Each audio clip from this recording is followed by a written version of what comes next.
لا إله لا إله إلا الله محمد رسول الله لا إله لا إله إلا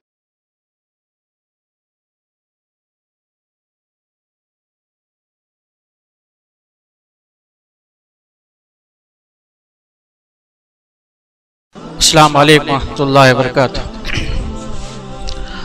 الحمد لله نحمده ونستعينه ونستغفره ونؤمن به ونتوكل عليه ونعوذ بالله من شرور أنفسنا ومن سيئات أعمالنا ومن يهد الله فلا مضل له ومن يضلل فلا هادي له وأشهد أن لا إله إلا الله وحده لا شريك له وأشهد أن محمدا عبده ورسوله أما بعد. أعوذ بالله من الشيطان الرجيم. بسم الله الرحمن الرحيم. أما حسبتم أن تدخلوا الجنة ولما يأتكم مثل الذين خلوا من قبلكم مستهم البأساء والضراء وزلزلوا حتى يقول الرسول والذين آمنوا معه متى نصر الله ألا إن نصر الله قريب.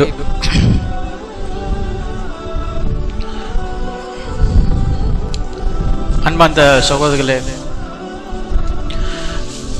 நான் பிறந்த ஊர் பாம்பே. என் சொந்த ஊர் பாம்பே தான். நான் இஸ்லாத்து எனக்கு 12 வருஷம் ஆகிவிட்டது. அன்பார்ந்த சகோதரர்களே, நான் இஸ்லாத்து ஏன் வந்தேன், எப்படி என்னை கவர்ந்தது, ஒன்று மட்டும் சொல்லலாம். குர்ஆன்ல இணை வைத்தல், இணையை பற்றி தான் நான் எனக்கு கவர்ந்தது இஸ்லாம். ஒரு வசனம் எனக்கு சொன்னாங்க.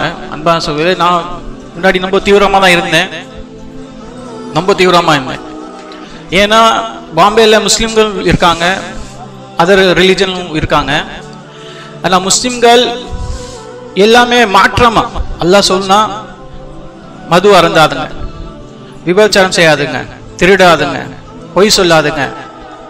ஆனால் எல்லாமே மாற்றமா ஆப்போசிட்டா இருக்கும். வட்டி வாங்காதுங்க. நம்ம ஆளுங்க என்ன செய்வாங்க, முஸ்லிம்கள் ரொம்ப ரொம்ப கஷ்டமா இருந்தது. பாதிக்க மக்கள் இல்லாத மக்களுக்கு கஷ்டப்படுறாங்க, அவங்களுக்கு பாதிப்பு கொடுப்பாங்க, நிறைய தேவையில்லாம பாதிப்பு கொடுப்பாங்க. இந்த மாதிரிலாம் ரொம்ப பாம்பேல நடக்குது, இப்பவும் நடக்குது. எல்லாம் காப்பாற்றணும். இதை பார்த்து நான் முஸ்லீம் இஸ்லாம் தான் ரொம்ப வெறுக்கினேன். இன்னொன்று என்னன்னா, இந்து சகோதரர்கள் எப்படி சமாதி வணங்குறாங்க, எப்படி சமாதி வணங்குறாங்க, தாயத் கட்டுறாங்க, அதே போல நம்ம முஸ்லீம்களும் இந்த மாதிரி செய்யறாங்க. இது பார்த்தோம் இன்னும் எனக்கு இதாயிடுச்சு. நீங்களும் இந்த மாதிரி சமாதி வணங்குறீங்க, இந்துவும் சமாதி வணங்குறாங்க, தாயத் கட்டுறாங்க. உங்களுக்கும் இவங்களுக்கு என்ன வித்தியாசம், இவங்களுக்கு என்ன வித்தியாசம் இருக்குது?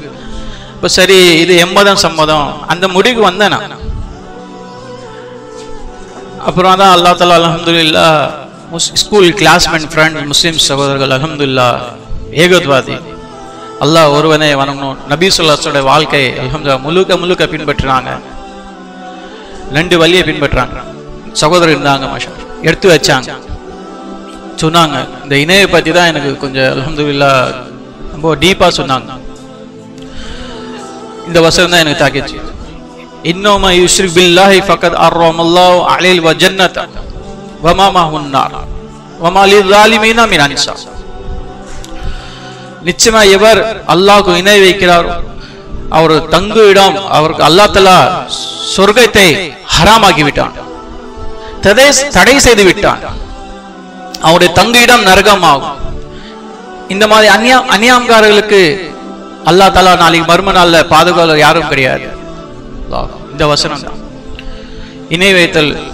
நான் பார்த்தேன், எல்லாமே இணை வைக்கிறது. அல்லாஹ் வணங்காம, படைச்சவன் வணங்காம, சூரியனை வணங்க, அல்லாஹ் படைப்புகளாம் வணங்கிட்டு இருந்தேன். சூரியனை, மாடு, இந்த மாதிரி எல்லாம் வணங்கிட்டு இருந்தேன். ஒரு செகண்ட் யோசிச்சேன், இந்த நிலைமை மரணம் வந்துருச்சுன்னா யார் இணை வைத்து மரணிக்கிறாரோ அவரோட தங்கு இடம் நரகமாகும். அவருடைய சொர்க்கத்தை அல்லாஹ் தடை செய்து விட்டான். திடீர்னு அல்லாஹ் தஆலா அல்ஹம்துலில்லாஹ் இந்த வசனத்துல நான் அல்ஹம்துலில்லாஹ் கலிமா சொல்றேன். மாஷா அல்லாஹ் கலிமா சொன்ன பிறகு அல்லாஹ் அக்பர், மதரசால இந்த இஸ்லாத்துல நாம தெரிஞ்சுக்கணும், இன்னும் நாம டீப்பா படிக்கணும் ஆர்வம் இருந்தது, இன்ட்ரெஸ்ட் இருந்தது. ஏன்னா நிறைய படிக்கணும், நம்ம சகோதரர்களுக்கும் முஸ்லீம்களுக்கும் திருத்தணும் வேலை இருக்குது, நிறைய பேருக்கு திருத்தணும் வேலை இருக்குது, சிறுக்கு செய்கிறாங்க, அவங்களெல்லாம் எப்படி சொல்லணும் சொல்லி தான் முடிவுக்கு வந்தேன். நான் டாக்டர் கிட்ட வேலை பார்த்துருந்தேன், கம்பவுண்டர் எம்பிபிஎஸ் டாக்டர், அவங்களும் இஸ்லாம் வந்தவங்க தான் டாக்டரும் அல்ஹம்துலில்லாஹ். அப்போது நான் வேலும் 2 வருஷம் டாக்டர் கூட தான் செஞ்சுட்டு இருந்தேன், தாவா பண்ணியும் அல்ஹம்துலில்லாஹ். அப்போ எனக்கு இன்ட்ரெஸ்ட் வந்துடுச்சு, மற்றவங்களுக்கு சொல்லணும், இது சொல்லணும். அப்போ சொன்ன பிறகு ஒரு இது வந்தது, குரான் நம்ம இன்னும் ஏன் டீப்பாக படிக்கக்கூடாது, குரான் ஏன் நம்ம அரபியில் நம்ம அல்ஹம்துலில்லாஹ் இன்னும் நான் டீப்பாக ஏன் படிக்கக்கூடாது, தெரிஞ்சுக்கலாம், இன்னும் கற்றுக்கலாம் சொல்லி தான் எனக்கு ஆர்வம் வந்து தான் நான் இங்கே உமராபாத்தில் வந்து 2 வருஷம் ஓதுனேன். 2 வருஷம் அல்ஹம்துலில்லாஹ் வேலைலாம் விட்டுட்டு நான் 2 வருஷம் கல்வி கற்றுக்கணும். அல்ஹம்துலில்லாஹ் கல்வி 2 வருஷம் நான் உமராபாத்தில் ஓதுனேன். அல்ஹம்துலில்லாஹ் அல்லாஹ் கிருபையில் அல்ஹம்துலில்லாஹ் 2 வருஷம் ஓதிய பிறகு மேரேஜ் எங்கள் மாமனார் தான் MC முகமது, அவங்க மருமகன் தானா, அவங்க மகளை தான் நான் மனை முடித்தேன். அல்ஹம்துலில்லாஹ் பாம்பேல தான் இருந்தேன். சில அப்பா அம்மா கொஞ்சம் இன்னும் இஸ்லாத்து வரல, அம்மா அப்பாலாம் நான் இந்துவாக தான் இருக்காங்க, அண்ணன் 2 தங்கச்சி எல்லாம் இந்துவாக தான் இருக்காங்க. கொஞ்சம் இது வந்தது, இஸ்லாத்து வந்து மேரேஜ் ஆன பிறகு பாம்பேல தான் இந்த 1 வருஷம். நம்ம அப்பா கொஞ்சம் ரொம்ப ஆவேசமாக பட்டாங்க, வீட்டை விட்டு நீ போயிடு, இந்த மாதிரி ஒன்றால் எதுவும் முடியாது. நான் இஸ்லாத்து வந்த பிறகு பல சோதனைகள்லாம் வந்தது, ஆனால் நான் சஹாபாவுடைய வரலாறுலாம் படித்த என்னுடைய சோதனையெல்லாம் நான் பெருசாக நான் எடுக்கலை. ஏன்னா பிலாலுடைய சோதனையெல்லாம் கண்ணீர் வந்துடும், அந்த அளவுக்கெல்லாம் சோதனை வரல. அல்ஹம்துலில்லாஹ் அல்லாஹ் காப்பாற்றினா. ஏன்னா அல்லாஹ் குர்ஆன்ல சொல்கிறான் சகோதரி. இத்துடன் நான் என்னுடைய வரலாறு நான் சொல்லிட்டேன். இனிமேல் இன்ஷா அல்லாஹ் குர்ஆன்ல அல்லாஹ் என்ன சொல்கிறான், அல்லாஹ் தூதர் எப்படி வாழ்ந்தாங்க, சஹாபாக்கள் எல்லாம் எப்படி வாழ்ந்தாங்க. அன்பான சகோதரர்களே, சோதனை கண்டிப்பாக வரும், இதுல எந்த சந்தேகமும் கிடையாது, எந்த மாற்றம் கிடையாது. சோதனை கண்டிப்பா அல்லாஹ் கொடுப்பான். சோதனை இல்லாமல் சோதனை இல்லாமல் சொர்க்கம் செல்ல முடியாது. ஏன்னா நம்முடைய உயிர்கள், அல்லாஹ் சொல்றான், நம்பிக்கையாளருடைய உயிர்களும் பொருள்களும் விலைக்கு வாங்கி கொண்டான். அல்லாஹ் விலைக்கு வாங்கி கொண்டான். எது? சொர்க்கம் தருவதா கூறி இந்த உயிர்களையும் பொருள்களையும் விலைக்கு வாங்கி கொண்டான்.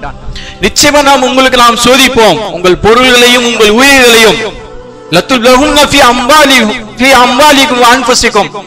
நம்பிக்கையாளரே, நிச்சயமா உங்களுடைய பொருள்களையும் உங்கள் உயிர்களையும் திட்டம் நாம் உங்களை சோதிப்போம் என்று அல்லாஹ் சொல்றான்.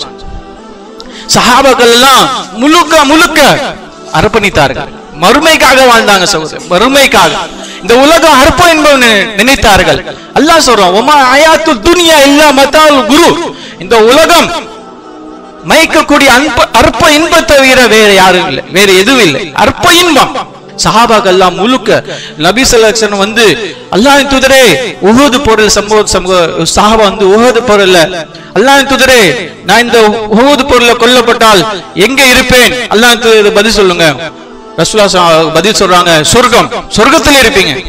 உடனடியாக அந்த சஹாபா கையில உண்ணுவதற்காக பொருள் பயிற்சி பலன் தூக்கி வீசி அந்த போரில் களத்தில் இறங்குகிறாங்க, போர் செய்யறாங்க. இறுதியில அல்லாஹ்வின் பாதையில ஷஹீத் ஆயிடுறாங்க. சஹாபா மறுமைக்காக தான் வாழ்ந்தாங்க. இந்த உலகம் எல்லாம் அழியக்கூடாது. குல்லுமன் அலைய ஃபான் வ யப்கா வஜ்ஹு ரப்பிக ஜுல் ஜலாலி வல் இக்ராம். இந்த பூமியில் உள்ள அனைத்தும் அழிந்து போகும், ஆனா அல்லாஹ் தான் மிக்க வல்லமையும் கருணையும் இறைவனுடைய முகமே நிலைத்து இருக்கும். முழுக்க இந்த மறுமைக்காக தான் வாழ்ந்தாங்க. பயந்தாங்க சகோதரி. இன்னைக்கு நமக்கு பயம் வரல. அவங்க அல்லாஹ் அக்பர் வசனம் ஓதப்பட்டால் அவங்க ஈமான் அதிகரிக்கும். அல்லாஹ் சொன்னால் என்ன, அல்லாஹ் சொன்னால் அவங்களோட உள்ளங்கள் பயந்து நடுங்கி விடும். அல்லாஹ் சொல்றான், நம்பிக்கையாளர் யார் தெரியுமா உங்களுக்கு? இன்னைக்கு நாம் கேட்கிறோம், பயான் கேட்கிறோம், ஆனா நம்மளுடைய உள்ளங்கள்ல பயம் ஏற்படல சகோதரர், பயம் ஏற்படல, மாற்றங்கள் ஏற்படல. இபாதத்துல குறைபாடுகள், தொழுகையில குறைபாடுகள் சகோதரர், கடைபிடிக்கல, விட்டு தொழுறது. அல்லாஹ் அக்பர், இதுதான் முஸ்லிமா? இந்த நிலைமை இருந்து நாளைக்கு அல்லாஹ்விட தப்பிக்க முடியலமா? தப்பிக்க முடியுமா சகோதரர்? நம்பிக்கையாளர் யார் சொல்லி அல்லாஹ் குர்ஆன்ல சொல்றான் சகோதரர், இன்னல் முஃமினீன அல்லதீன இதா ذுகிரல்லாஹு வஜிலத் குலூபுஹும் வ இதா துலியத் அலைஹிம் ஆயாத்து ஜாதத்து ஈமானா வ அலா ரப்பிஹிம் யதவக்கலுன். அல்லதீன யுகீமூனஸ் ஸலாத வ மிம்மா ரஸக்னாஹும் யுன்ஃபிகூன் உலாயிக ஹுமுல் முஃமினீன ஹக்கா. நம்பிக்கையாளர் யார் தெரியுமா? அல்லாஹ் அவருக்கு முன் கூறப்பட்டால் அவர் உள்ளங்கள் பயந்து நடுங்கிவிடும். அல்லாஹ்வுடைய வசனங்கள் அவருக்கு முன் ஓதி காண்பிக்கப்பட்டால் அவருடைய ஈமான்கள் மென்மேலும் அதிகரிக்கும். அவர்கள் முழுமையாக அல்லாஹ் சார்ந்து இருப்பார்கள். முழுமையாக அல்லாஹ் சார்ந்து அவர்கள் யார் தொழுகை கடைபிடிப்பார்கள், அல்லாஹ் அவர்கள் அளித்த பொருள் என்று தானம் தர்மம் செலவு செய்வார்கள். இவர்கள் தான் உண்மையான நன்மையாளர்கள். அல்லாஹ் சொல்றான், இவர்கள் தான் உண்மையான நன்மையாளர்கள். நாம் பயான் கேட்கிறோம், இந்த மாதிரி நாம மாற்றம் வந்துருச்சா? இன்னைக்கு யார் ஃபஜர் தொழுதோம் சொல்லுங்க? ஃபஜர்ல ஜமாத்துல யார் தொழுவாங்க? குறைவாக தான் இருப்பாங்க. இந்த நிலை மாத்தணும் சகோதரர். தூங்கிட்டு தான் இன்னைக்கு உறங்கிட்டு தான் இருக்காங்க சகோதரர். இன்னைக்கு மாற்ற ஆளுக்கு பாருங்க எப்படியெல்லாம் அழைப்பு பண்ணி செய்யறாங்க, எப்படியெல்லாம் அசத்தியல் இருந்தும் அவங்க தைரியமா செய்யறாங்க. ஆனா நாம் உறங்கிட்டு தான் இருக்கும். இபாதத் இல்ல, செயல் இல்ல. ஈமான் கொண்டோம், நம்பிக்கை கொண்டோம், செயல் இல்லைன்னா என்ன பிரயோஜனம் சகோதரர்?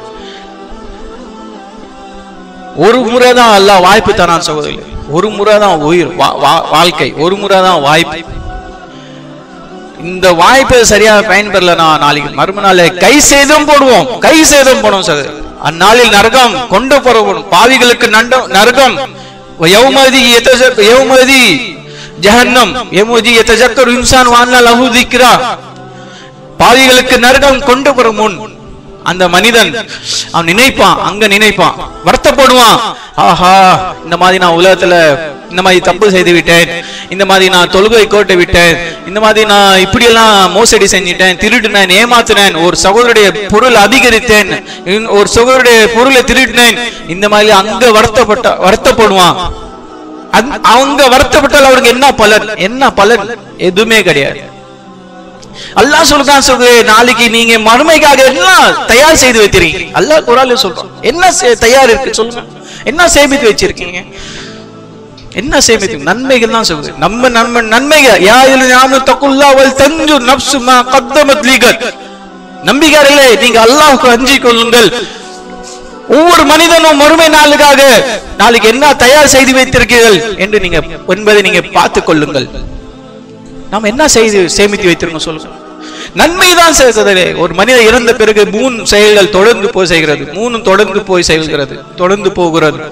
2 மட்டும் திரும்பி வந்துகிறது, 1 மட்டும் நிரந்தரமா தங்கி விடுகிறது. 1 அவங்க சேர்த்து வச்ச செல்வம் எல்லாம் திரும்பி வந்திருக்கு. இந்த செல்வத்தினாலதான் இன்னைக்கு.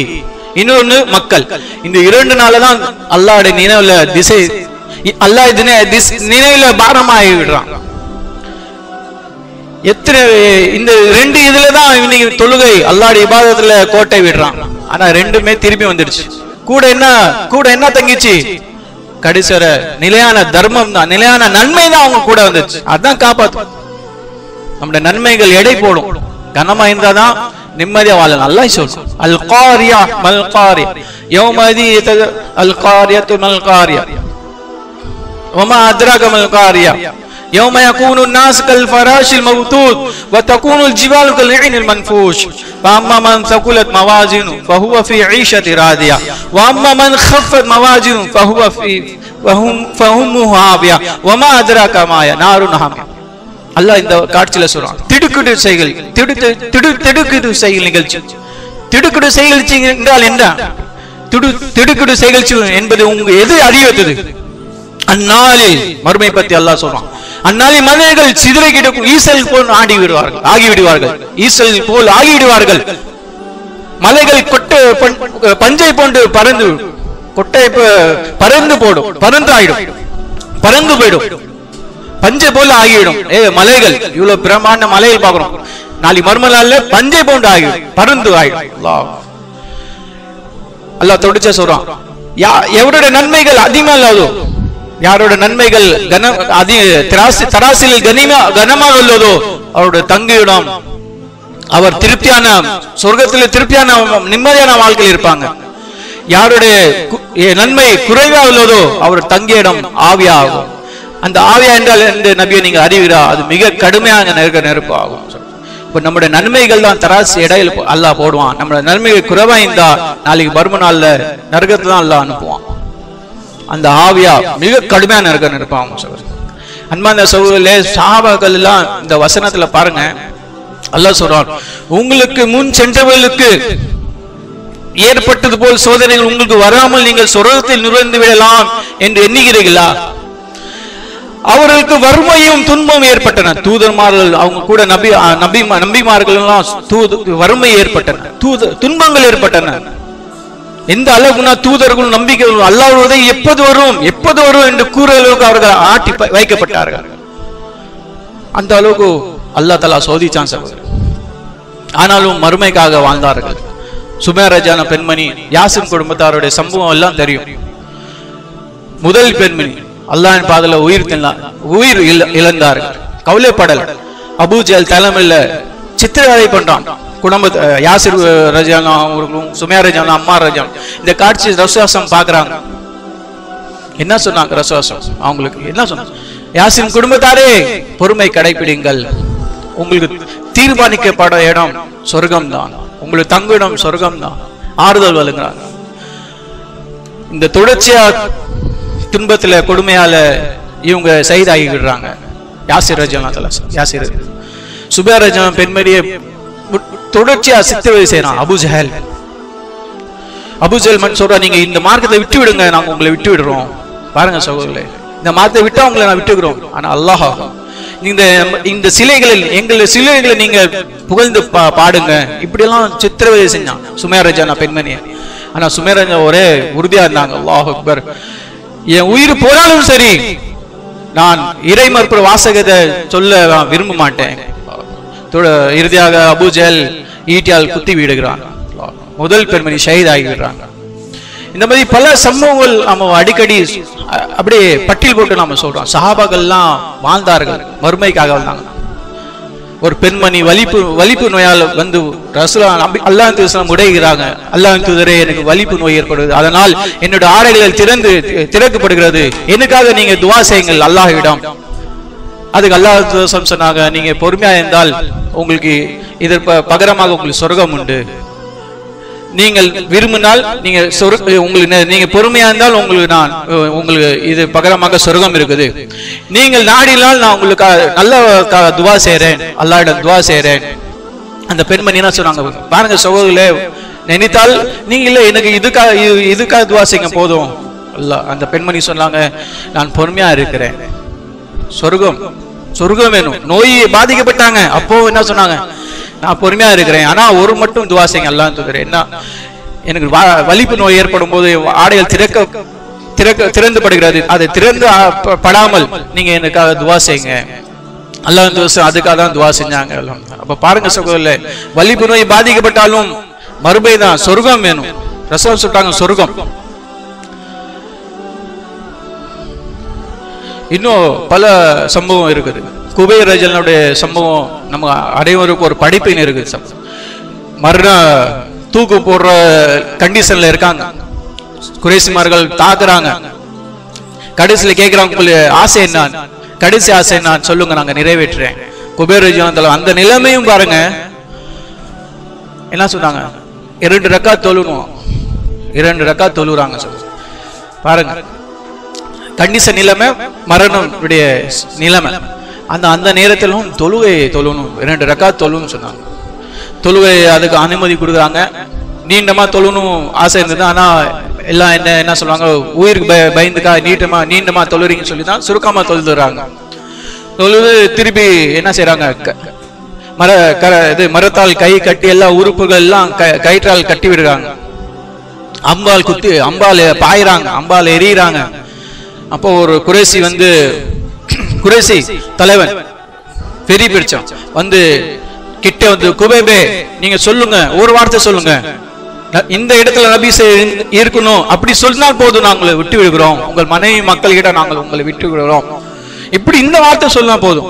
பாருங்க சஹாபாக்கள்லாம் நபி ஸல்லல்லாஹு எப்படி நேசித்தாங்க. இன்னி நாம் நேசிக்கிறோம், மனைவி விட அதிகமா நம்ம நேசிக்கிறோமா, பிள்ளை விட அதிகமா நாம் நேசிக்கிறோமா, நம்முடைய தாய் தந்தை விட நம்ம அதிகமா நேசிக்கிறோமா? சொல்லுங்க சகோதரி. தந்தை தாய் சொல்றாங்க தாடி குறைத்து விடுங்க, எடுத்துருக்குன்னா உடனே எடுத்துக்கிறோம். என்ன ஈமான் சொல்லுங்க? அளவு மீறி நான் லேசித்தாங்க. சொன்ன உடனே சொன்னாங்க, என் மனைவி என் பிள்ளைகள் போகாத முடியாமல் போனாலும் எனக்கு கவலை இல்லை, அவர்கள் அழிந்து போனாலும் எனக்கு கவலை இல்லை. ஆனால் நபி சொன்ன பாதங்கள் முள்ளு குத்துவதை கூட நான் விரும்ப மாட்டேன், முள்ளு குத்துவதை நான் விரும்ப மாட்டேன்னு சொன்னாங்க. ஷஹீத் ஆயிடுறாங்க. குபைர் ரஜாங்க அம்பு பாய்ந்து அதுல நிறைய எல்லா பகுதியிலும் அம்பு குத்து விடுறாங்க.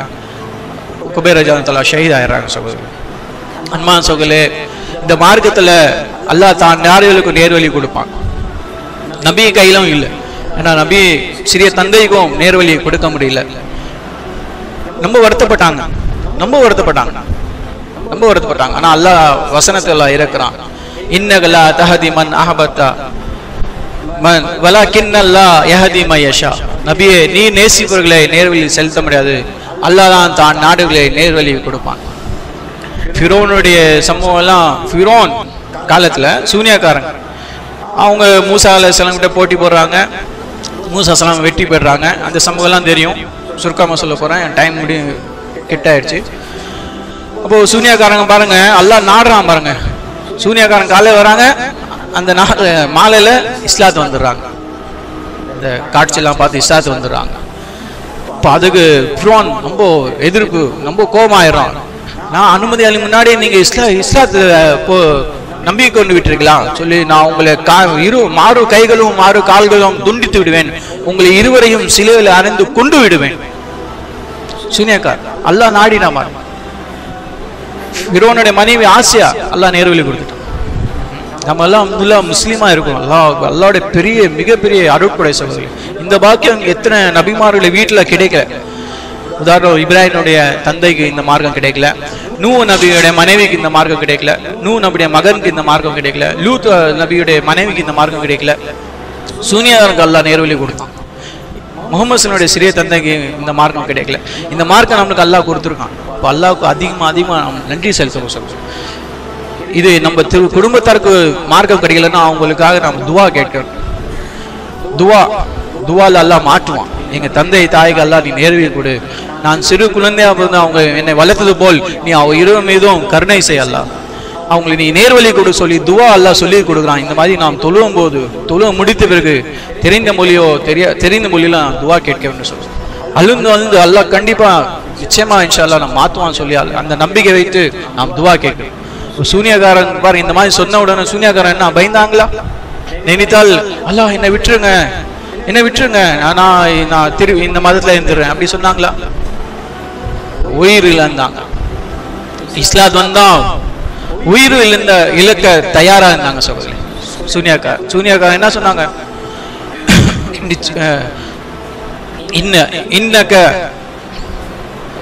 இன்னக இலா முன்கலிபு. அவங்க சொன்னாங்க நிச்சயம் நாம், அவங்களுக்கு பதில் சொல்றாங்க, ஃபிரௌனுக்கு பதில் சொல்றாங்க சூனியக்காரன், நாம் அல்லாஹ்வுக்கு திரும்பி செல்வோம். நீங்க எங்களுக்கு நீங்க என்ன நீங்க செய்தாலும், நீங்க எங்களுக்கு என்ன பண்ணாலும் எங்களுக்கு கவலை கிடையாது, அல்லாஹ்விட திரும்பி செல்வோம். என்னோட அல்லாஹ்வுடைய அத்தாட்சியை கண்கூடா நாங்க பார்த்துட்டோம், நாங்க நம்பிக்கை கொண்டோம், இதுக்கா நீங்க பழி வாங்குறியா? இப்படி எல்லாம் பாருங்க எப்படி தாவா பண்றாங்க பாருங்க. அவங்க சூனியக்காரங்க துவா கேட்டாங்க அல்லாஹ்விடம், ரப்பனா அஃப்ரிக் அலைனா சப்ரம் வ தவஃபனா முஸ்லிமின்.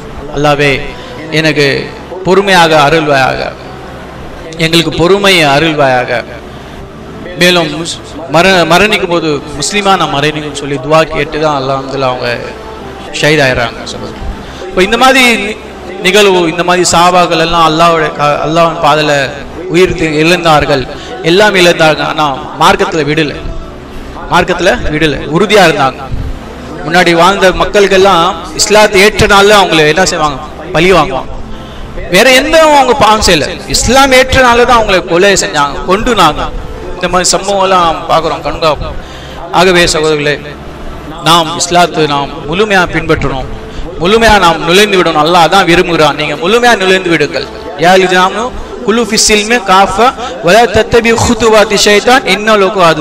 நீங்கள் இந்த நம்பிக்கையாளர்களே, நீங்க மார்க்கத்தில் முழுமையாக நுழைந்து விடுங்கள், சைத்தானை அழிச்சுவிட நீங்கள் பின்பற்றாதீர்கள், அவர் உங்களுக்கு பகைவனா இருக்கிறான். என்று அல்லாஹ் சொல்றான். நாம் முழுமையா வாழ்ந்து நாம் அல்லாஹ் சொன்ன மாதிரி நாம் இன்ஷா அல்லாஹ் வாழ்ந்தால் நமக்கு மறுமை நாள்ல இன்ஷா அல்லாஹ் அல்லாஹ் சொல்றான் சொர்க்கம் இருக்கு சொல்றான். அந்த சொர்க்கம் அடையணும், அந்த வாழ்க்கை மறுமை நாள்ல நாம் வெற்றி அடையணுக்காக நாம் இன்ஷா அல்லாஹ் அனைவரும் துஆ கேளுங்கள்.